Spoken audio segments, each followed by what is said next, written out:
శ్రీమాత్రే నమ. జయ గురు దత్తాత్రేయ నమ. ఈ వీడియోలో మనం శ్రీ క్రోధినామ సంవత్సర ఫలితాలు కుంభరాశి వారికి ఏ విధంగా ఉండబోతున్నాయన్న విషయాన్ని మనం ఈ వీడియోలో పరిశీలిద్దాం. మరి ఈ ఉగాది సందర్భంగా మరి కుంభరాశి వారి యొక్క బడ్జెట్ ఏ విధంగా ఉన్నది, వీళ్ళ సంవత్సరాన్ని ఏ విధంగా ప్లాన్ చేసుకోవాలి అన్న విషయాన్ని ఈ వీడియోలో పరిశీలిద్దాం. వీళ్ళ యొక్క ఆదాయం 14, వ్యయం 14గా ఉండడం జరిగింది. సో అందువల్ల వీళ్ళ యొక్క స్టాండర్డ్స్, ఇన్కమ్ యొక్క స్టాండర్డ్స్ పెరగడం జరిగింది. అంటే ఏదైనా ఆదాయం వ్యయం సమానంగా ఉన్నాయి అనుకుంటాం. అదే ఆదాయం 2 వ్యయం 2 ఉంటే వాడు చాలా పూర్ లివింగ్ ఉంటుంది ఈ సంవత్సరం అని అర్థం. అదే ఆదాయం 6 వ్యయం 6 అనుకుందాం, ఏదో మిడిల్ క్లాస్గా ఏదో పోతూ ఉంటుంది అనుకుందాం. మరి ఇప్పుడు 14 వచ్చింది కాబట్టి మరి ఇన్కమ్ చాలా రెట్లు పెరిగింది. అలాగే దాని తగ్గట్టు ఆదాయం కూడా, ఖర్చు కూడా పెరగడం జరిగింది. ఎందుకంటే మరి గత కొంతకాలంగా ఈ కుంభరాశి వారి డెఫిసిట్లోనే ఉన్నారు కదా.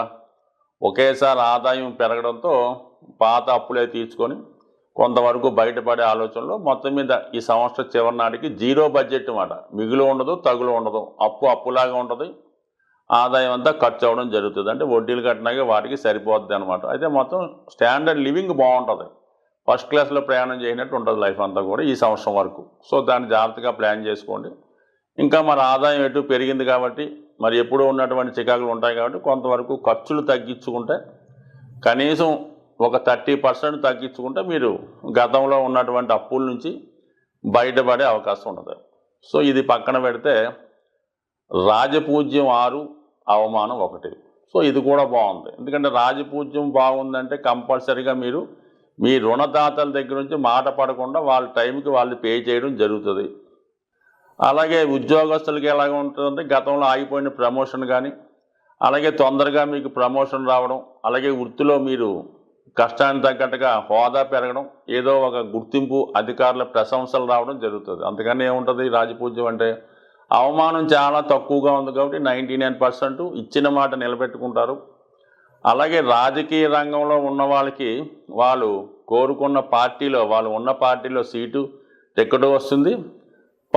అలాగే పోటీల్లో కూడా సునాయాసంగా విజయం సాధిస్తారు. అలాగే క్రీడా రంగంలో ఉన్న వాళ్ళకి కూడా ఒక 10 గేమ్స్ పాల్గొంటే ఒక 8 ఆటలు నెగ్గుతారు. అంటే క్రీడా రంగం అంటే ప్యాకెట్ లాంటి క్రీడ అనుకోవద్దు. కనీసం ఇది ఏంటంటే మామూలు కబడ్డీ, ఖోఖో, క్రికెట్ లాంటి గేమ్స్లో పాల్గొనడం వల్ల విజయం వచ్చే అవకాశాలు ఎక్కువగా ఉన్నాయి. కాబట్టి సాధ్యమైనంత వరకు మరి గత కొంతకాలంగా ఉన్నటువంటి ఇబ్బందుల నుంచి మరి ఈ కుంభరాశి వారికి కంపల్సరీగా అటు వ్యక్తిగత గౌరవం, గుర్తింపు, హోదా పెరుగుతుంది. ఫైనాన్స్ పరంగా కూడా ఒక లగ్జరీ లైఫ్ వెళ్ళే అవకాశం ఉంది. కాబట్టి దీన్ని సాధ్యమైనంత వరకు జాగ్రత్తగా, బ్యాలెన్స్గా ఉపయోగించుకుంటే మంచిది. అయితే మరి శని రాశి అందు ఈ సంవత్సరం అంతా ఉండడం జరుగుతుంది. అంటే మీ యొక్క ధర్మ త్రికోణాన్ని మరి శని పరిపాలిస్తారు కాబట్టి చాలా నిజాయితీగా ఉంటారు, క్రమశిక్షణతో ఉంటారు. అలాగే చాలా సింపుల్ లైఫ్ కోరుకుంటారు. ఎంత ధనం ఉన్నా కూడా చాలా సింపుల్గానే మీ యొక్క జీవన విధానం, ఆహారపు అలవాట్లు, లివింగ్ స్టైలు చాలా సింపుల్గా ఉంటుంది. అలాగే శరీరాన్ని క్రమశిక్షణతో పెట్టుకుంటారు. అలాగే చాలా అతి తక్కువ ఖరీదు కలిగినట్టు వస్త్రధారణ చేస్తూ చూసిన వాళ్ళకి చాలా సింపుల్గా కనిపిస్తారు. ఎంత సింపుల్గా ఉంటే, ఎంత సింపుల్గా మీ ఆహారపు అలవాటు ఉంటే మీ యొక్క అభివృద్ధి సంవత్సరం అంత అనుకూలంగా ఉంది. అలాగే సంతానం యొక్క విషయంలో వాళ్ళ యొక్క అభివృద్ధి మీకు గర్వకారణంగా ఉంటుంది. అలాగే వాళ్ళకి ఉద్యోగ ప్రయత్నాలు కానీ, వారికి వివాహ ప్రయత్నాలు కానీ జరిగే అవకాశం ఉంది. ముఖ్యంగా ఈ రాశిలో ఉన్నటువంటి స్త్రీలకి ఉపాధి అవకాశాలు వచ్చే అవకాశం ఉంది. అయితే ఎక్కువగా వీళ్ళు ఉపవాసాల పేరుతో నియమంగా ఉండడం వల్ల శరీరాన్ని, అంటే మరి ఉపవాసాలు ఎక్కువగా చేసి ఆరోగ్యం పాడు చేసుకునే అవకాశం ఉంది. కాబట్టి సాధ్యమైనంత వరకు మరి జాగ్రత్తగా స్త్రీలు మాత్రం ఆరోగ్యాన్ని కాపాడుకోవాలి. ఇక 3వ స్థానంలో సంచరిస్తున్నటువంటి గురు భగవానుడు మరి మనకి మే 1వ తారీఖు నుంచి 4వ స్థానమైనటువంటి వృషభ రాశిలోకి ప్రవేశిస్తాడు. అంటే ఇది మోక్ష త్రికోణాన్ని పరిపాలించడం జరుగుతుంది. సో ఈ కారణం వల్ల విద్యార్థులైతే కంపల్సరీగా మరి గృహాన్ని విడిచి హాస్టల్లో కానీ దూరంగా ఉండి చదువుకోవలసి వస్తుంది. అంటే ఇది ఈ సంవత్సరంలో ఎప్పుడన్నా జరగవచ్చు, మే 1వ తారీఖు నుంచి. అలాగే బాధ్యతలు విరమించి పెద్ద వయసులో ఉన్నవాళ్ళు ఏదన్నా పుణ్యక్షేత్రంలో కానీ, సో ఏదైనా షిరిడీ లాంటిది కానీ, పుట్టపర్తి లాంటి క్షేత్రంలో ఒక ఆశ్రమాన్నో గృహాన్ని తీసుకొని అక్కడ స్టే చేయవలసి ఉంటుంది. మరి కొంతమంది అయితే ఏదైనా ఒక కంఫర్టబుల్గా ఉన్నటువంటి ఓల్డేజ్ హోమ్లో చేరే అవకాశం కూడా ఈ సంవత్సరం కనబడుతుంది. మొత్తం మీద మాత్రం ఉన్న ప్లేస్ నుంచి వేరే ప్లేస్కి మారడం, అది ప్రశాంతంగా హాయిగా ఉండడం జరుగుతుంది. అలాగే శని భగవానుడు ఓకే. అయితే ధన త్రికోణంలో 2, 6, 10 స్థానాల్ని రాహు పరిపాలిస్తాడు. అంటే మీనరాశిలో ఉన్నటువంటి రాహు 2, 6, 10 భావాలు యాక్టివేట్ చేయడం వల్ల సంపాదించే విషయంలో చాలా జాగ్రత్తగా వ్యవహరించాలి. కుటుంబ సభ్యుల ప్రవర్తన మీకు ఇబ్బంది కలిగిస్తుంది. ఇతరుల యొక్క ప్రమేయం మీ కుటుంబ విషయాల్లో కలగజేసుకోవడం వల్ల చాలా అసహనానికి పాటిస్తూ ఉంటారు. సో ఏదైనా కుటుంబ సభ్యుల ప్రవర్తన మీకు ఇబ్బందికరంగా ఉంటుంది. అలాగే సంపాదన విధానంలో కూడా మీ కుటుంబంలో ఒకరు మరి ఏదో అక్రమార్జనం వల్ల వేరే కారణాల వల్ల ఇబ్బంది పడవచ్చు. లేదంటే ఏదన్నా మీ కుటుంబంలో ఒకరు ఇంటర్ కాస్ట్ మ్యారేజో ఇంకో విధమైనటువంటి మీకు నచ్చని కార్యక్రమాలు మీ కుటుంబ సభ్యులు చేయడం వల్ల చాలా కుటుంబ విషయాల్లో మనస్తాపానికి గురవుతారు. అలాగే వృత్తి వ్యవహారాల్లో ఇతరుల యొక్క జోక్యం మీకు ఇబ్బంది కలిగిస్తుంది. అలాగే మీకు తక్కువ స్థాయిలో ఉన్నవాడి దగ్గర ఉద్యోగం చేయడం వల్ల చేసి రావడం వల్ల మీరు కొంత మీ యొక్క మనోభావాలు దెబ్బతినే అవకాశం ఉంది.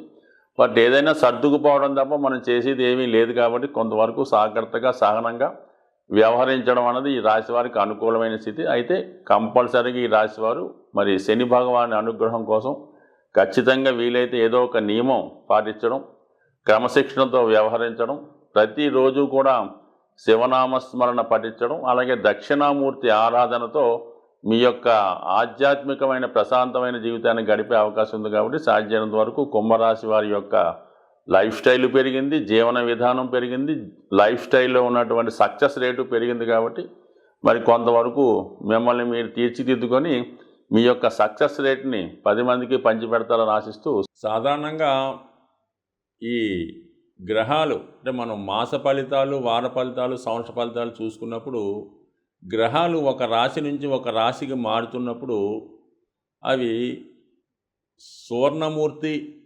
రజితమూర్తి, తామ్రమూర్తి, లోహమూర్తిగా వాటికి ప్రవేశించినప్పుడు వాటి స్థితిని బట్టి ఈ విధంగా అవి యాక్ట్ చేయడం జరుగుతుంటుంది. ఉదాహరణకి ఏదో గురుగ్రహం మారితే కొన్ని రాశుల వారికి సువర్ణమూర్తిగా ఉండడం జరుగుతుంది. అద్భుతమైన యోగాన్ని ఇస్తూ ఉంటాడు ఆ రాశుల వారికి. కొంతమందికి తామ్రమూర్తిగా ఉంటాడు, కొంతమందికి లోహమూర్తిగా ఉంటాడు. అంటే ఈ లోహమూర్తిగా ఉన్న వాళ్ళకి మంచి స్థానంలోకి వచ్చినా కూడా ఇబ్బంది పెడుతూ ఉంటాడు. అదే రజితమూర్తిగా ఉన్న వాళ్ళకి కొంత మిక్స్డ్గా ఉండడం జరుగుతుంటుంది. ఇలా ప్రతి గ్రహానికి కూడా ఈ మూర్తి నిర్ణయం అనేది జరుగుతూ ఉంటుంది. సో ఆ కారణం వల్ల కూడా మరి గోచారరీత్యా ఇప్పుడు ఏలినాడు శని వచ్చింది, అదే సువర్ణమూర్తి అయితే పెద్ద ఇబ్బంది పెట్టడం. ఈ విధంగా అందరికీ ఒకే విధంగా ఉండదు, రాశులను బట్టి ఈ మూర్తి నిర్ణయం జరుగుతూ ఉంటుంది. ఇది కూడా గోచారంలో పర్టికులర్గా నిర్ణయించవలసిన విషయం.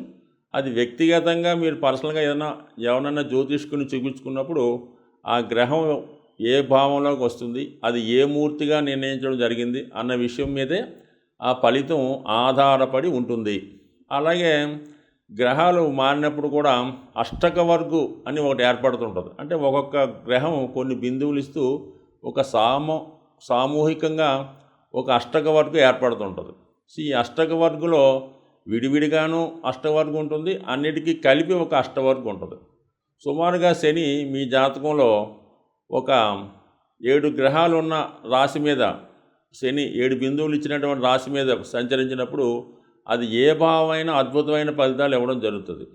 అది 11లోకి వచ్చినా కూడా శని భగవానుడు 0 బిందువుల మీద ప్రయాణిస్తుంటే ఎట్టి పరిస్థితుల్లో కూడా మీకు ఉపయోగించడం చాలా ఇబ్బంది పెడుతుంటాడు. అందువల్ల ఈ అష్టవర్గంలో బిందువులు, ఈ మూర్తి నిర్ణయం రెండూ కూడా ఈ జ్యోతిష విధానంలో చాలా ఇంపార్టెంట్ అయినవి. ముఖ్యంగా గోచార సంబంధించిన విషయాల్లో ఈ 2 విషయాలు, అంటే ఒకటి ఈ మూర్తి నిర్ణయం, 2 ఈ అష్టకవర్గ బిందువులు పూర్తిగా పరిశీలించిన తర్వాత మాత్రమే ఆ గ్రహం ఇచ్చే ఫలితాన్ని నిర్ణయిస్తే ఇంకా అనుకూలమైనటువంటి అక్యురేట్ ఫలితాలు మీరు పొందగలిగే అవకాశం ఉంటుంది. ఇది ఎక్కువగా ఈ ఉత్తరాది రాష్ట్రాల్లోనూ తమిళనాడులో కూడా ఈ సిస్టాన్ని అమలు చేస్తూ ఉంటారు. సో మరి తీరుకున్న వాళ్ళు జ్యోతిష్కులు కూడా పరిశీలించవచ్చు. అలాగే జ్యోతిష్ అభిమానులు కూడా ఈ విషయాన్ని దృష్టిలో పెట్టుకొని మీరు జ్యోతిష్కుని సంప్రదించినప్పుడు ఈ విషయాన్ని కూడా తెలుసుకుంటే మీకు ప్రతి సంవత్సరం మీరు జన్మ జాతకంలో ఈ అష్టక వర్గు సీట్ ఒకటి ఉంటుంది అన్నమాట. రవికి ప్రత్యేకంగా, శనికి ప్రత్యేకంగా ఉంటుంది, అన్నీ కలిపి ఒకటి ఉంటుంది. అది తీసుకోవడం వలన మీకు మీరే రవి మారినప్పుడు ఎన్ని బిందువుల మీదకి వచ్చాడు, రవి 6 బిందువుల మీదకి వచ్చాడు, ఈ నెలంతా 100% బాగుంటుంది. రవి 4 బిందువులు వచ్చాడు, యావరేజ్గా ఉంటుంది. రవి 0 బిందువు మీదకి వచ్చాడు, చాలా దరిద్రంగా ఉంటుంది. సో ఈ విషయాన్ని కూడా మీరు గమనించి నిర్ణయించుకుంటే మీరు ఖచ్చితమైన ఫలితాలు పొందుతారు. జ్యోతిష్యం మీద నమ్మకం కూడా పెరిగే అవకాశం ఉంటుంది. స్వస్తి.